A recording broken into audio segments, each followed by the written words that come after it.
Lectura patrística para el día viernes de la quinta semana del tiempo de Cuaresma. En el nombre del Padre, y del Hijo, y del Espíritu Santo. Amén. Del Tratado de San Fulgencio de Ruspe, obispo, sobre la fe de Pedro. Los sacrificios de víctimas carnales que la Santísima Trinidad, el mismo y único Dios del Antiguo y del Nuevo Testamento, había mandado a nuestros padres que le fueran ofrecidos, significaban la agradabilísima ofrenda de aquel sacrificio en el cual el Hijo de Dios había de ofrecerse misericordiosamente según la carne, Él solo, por nosotros. Él, en efecto, como nos enseña el apóstol, se entregó por nosotros a Dios como oblación de suave fragancia. Él es el verdadero Dios y el verdadero sumo sacerdote que por nosotros penetró una sola vez en el santuario, no con la sangre de toros o de machos cabríos, sino con su propia sangre. Esto es lo que significaba el sumo sacerdote del Antiguo Testamento cuando entraba con la sangre de las víctimas una vez al año en el santuario. Él es, por tanto, el que manifestó en su sola persona todo lo que sabía que era necesario para nuestra redención. Él mismo fue sacerdote y sacrificio, Dios y templo, sacerdote por quien fuimos absueltos, sacrificio con el que fuimos perdonados, templo en el que fuimos purificados, Dios con el que fuimos reconciliados. Pero Él fue sacerdote, sacrificio y templo solo en su condición de Dios unido a la naturaleza de siervo, no en su condición divina sola, porque bajo este aspecto todo es común con el Padre y el Espíritu Santo.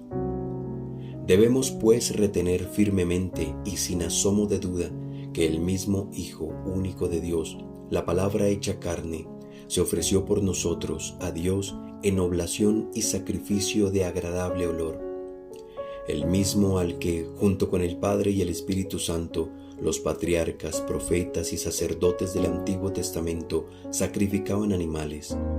El mismo al que ahora, en el Nuevo Testamento, junto con el Padre y el Espíritu Santo, con los que es un solo Dios, la Santa Iglesia Católica no cesa de ofrecerle, en la fe y la caridad, por todo el orbe de la tierra, el sacrificio de pan y vino.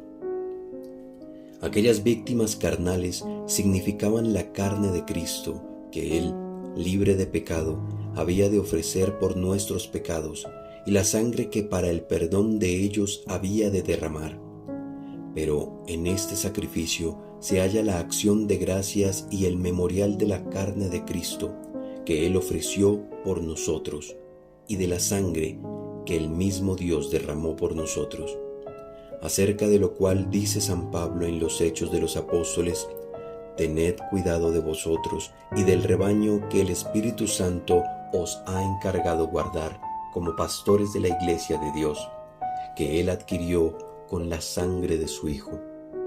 Por tanto, los antiguos sacrificios eran figura y signo de lo que se nos daría en el futuro, pero en este sacrificio se nos muestra de modo evidente lo que ya nos ha sido dado. Los sacrificios antiguos anunciaban por anticipado que el Hijo de Dios sería muerto en favor de los impíos, pero en este sacrificio se anuncia ya realizada esta muerte, como lo atestigua el apóstol al decir: «Cuando estábamos nosotros todavía sumidos en la impotencia del pecado, murió Cristo por los pecadores, en el tiempo prefijado por el Padre». Y añade: «Siendo enemigos, hemos sido reconciliados con Dios por la muerte de su Hijo». Responsorio. A vosotros, que antes estabais enajenados y enemigos de vuestra mente por las obras malas, ahora Dios os ha reconciliado en el cuerpo de carne de Cristo mediante la muerte, presentándoos ante Él como santos sin mancha y sin falta. Dios ha propuesto a Cristo como instrumento de propiciación por su propia sangre y mediante la fe, presentándoos ante Él como santos sin mancha y sin falta. Oración. Perdona, Señor, las culpas que hemos cometido a causa de nuestra debilidad, y por tu misericordia, líbranos de la esclavitud en que nos tienen cautivos nuestros pecados. Por nuestro Señor Jesucristo, tu Hijo, que vive y reina contigo en la unidad del Espíritu Santo y es Dios, por los siglos de los siglos. Amén. Bendigamos al Señor. Demos gracias a Dios.